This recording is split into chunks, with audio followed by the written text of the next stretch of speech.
Stanford University. Okay. So it's May of 2012, and it's about a month before I graduate business school. And I'm at my parents' house having dinner with my dad. He's actually a professor here, and he teaches in the business school. He works in finance, and he always has really good advice. Actually, when I was growing up here on campus, we always had students coming over asking my dad for career advice.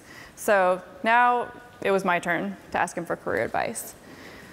So I'm having dinner with him, and I know what he's going to think I'm going to ask him about. For the last 10 years, all I've been talking about is wanting to save the environment and working in the environmental space. That's really been my passion ever since I was a teenager. He's going to think that I want to work in clean tech or work for a big NGO in the environmental space, but that's what I had done really for the last 6 years before business school. I had worked in environmental consulting, environmental law, and nonprofits, and I loved what I was doing, but at the end of the day, I really, when I thought about the impact I was making, I really couldn't tell if I was moving the needle at all. So that was really why I'd come here to Stanford Business School, was to really learn how to make more of an impact in the work I was doing. So we're sitting there at the dinner table over salmon and some veggies and roasted potatoes, and I look at my dad and say, Dad, we're losing 30 seconds. What would you think if I asked you, if I said to you, I think I want to work in a restaurant after business school? And he kind of raises an eyebrow, and I know I have a little bit of explaining to do. So LYFE Kitchen opened my second year of business school, and it's here in Palo Alto. They opened their first restaurant in October of 2011. Went to the restaurant, loved the food, and just really was inspired by its mission, trying to fill this need, one of America's greatest challenges, to provide great tasting, good for you food that's affordable, convenient, and sustainable to the masses. How many of you have been to LYFE Kitchen before? Oh, okay, great, a lot of you. Well, for anyone who hasn't, we'd love to have you. We're on Hamilton Avenue in downtown Palo Alto, and I've got some free appetizer cards out on the table out there, so feel free to grab one. Anyway, so LYFE Kitchen, this concept, I was really inspired by the mission, and with a winning team, that's Oprah's former chef and also the former president of McDonald's, LYFE Kitchen, I felt, had the recipe for success to really make an impact in the food space. So I think it really fills a huge need. According to the Heart Foundation, every 33 seconds, someone in the US dies from cardiovascular disease, which is like having a September 11th-like event repeating itself every 24 hours, 365 days a year.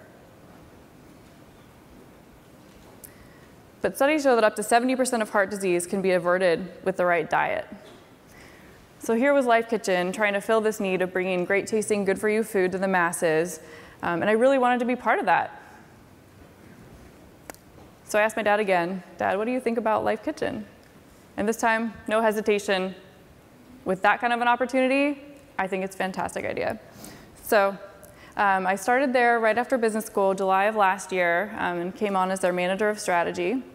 I wear a lot of different hats there, but one of the major important issues to our strategy there is figuring out how we're going to source all of our food in all these new markets that we go to. So I'm the manager of strategy. We have a goal of growing from, we have 2 restaurants now. Our plan is to grow to 255 restaurants in the next 5 years. So we need to figure out how we're going to get all these fresh and local and sustainable ingredients in all these new markets that we go to. So that's part of my job. It's a challenge. These are all the different menu and ingredient screens that we have at LYFE Kitchen. So everything on our menu is under 600 calories, under 1,000 milligrams of sodium, no butter, no cream, no high fructose corn syrup. All of our meats and are antibiotic-free and hormone-free. We have 100% grass-fed, grass-finished beef. And we try to source our produce as locally and organic as much as possible. But these things are hard. No other restaurant chain has really ever done this at scale before. So we're really trying to be pioneers in this field. And there are a lot of challenges to doing this. So the first challenge is really finding the products that we need. And it's exciting to be kind of on this journey of pioneering in this space. I mean, we're not only trying to bring great tasting, good for you food to everyone, but we're really trying to make an impact across the whole supply chain. So in how food is produced and distributed as well. So in trying to find the products that we need, we have all these menu screens, as you just saw. But in addition, we're looking at every single ingredient that's coming in for all of our items. So, Whole Foods has done a really great job of this. The retail space is a lot farther ahead on this than the restaurant industry is. They've put together this banned ingredient list, 82 items that they won't let in any of their foods, preservatives and additives and things like that. And we've adopted that list as well. So here's the list, 82 ingredients. So we try to keep all of this out of all of our ingredients. But the challenge is that our distributor, pretty much most things that they carry are loaded with these ingredients. So we are actually having to partner with our distributor and educate them about some of these foods and basically the kinds of products, the natural and clean food that LYFE Kitchen wants, and we're educating them and helping them develop this product offering so that they can offer it to their other customers as well. We want to see these foods, in their catalogs. We want to see this offering widespread. Right now they're carrying a lot of special order items for us, but we want to help them and have them open up their catalog to everybody. So another challenge that we have is figuring out how we're going to source all of our produce locally. So in 2.5 weeks, we open our first store in Chicago, our first restaurant in Chicago. And the big question is, how do you get local produce in Chicago in the winter? You don't. Nothing grows in Chicago in the winter. So you've got to really think outside the box. And we all just heard from Plant Lab. That's one of the things that we're trying to figure out is can we work with an indoor vertical grower to get local produce in Chicago in the winter? And we have one that we're working with right now, and hoping that it'll become price competitive. So we've been working with them, but basically trying to get all this local food, get all these ingredients, and our number one screen really is all about taste. The food has to taste great, first and foremost. And then on cost, we want it to be affordable.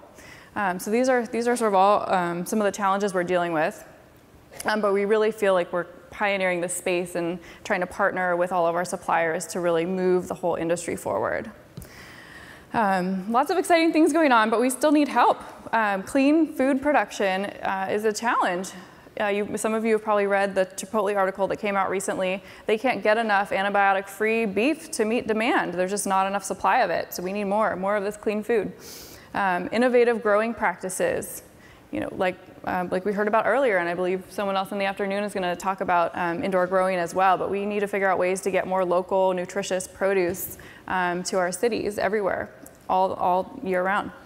And then in the words of author Michael Pollan, vote with your fork. We need more customers and restaurants and retailers demanding this food so that distributors want to carry it and that producers want to grow it.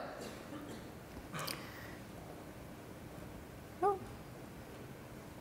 Can you flip to the next slide?